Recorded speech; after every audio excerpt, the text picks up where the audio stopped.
सोमवार की रात से हो रही लगातार बारिश ने हुगली जिले में आम जनजीवन पर प्रभाव डाला है।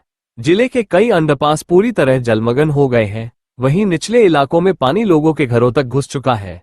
लगातार बारिश के कारण जनजीवन बुरी तरह से प्रभावित हुआ है। नदियां उफान पर हैं और नालों का जलस्तर बढ़ने के कारण सड़कों पर पानी भर गया है। कई मुख्य मार्गों पर जलजमाव के कारण यातायात पूरी तरह बाधित हो गया है। सार्वजनिक परिवहन सेवाएं पर भी इसका असर पड़ा है, जिससे यात्रियों को भारी परेशानी का सामना करना पड़ रहा है। लगातार हो रही बारिश से स्थिति और बिगड़ती जा रही है।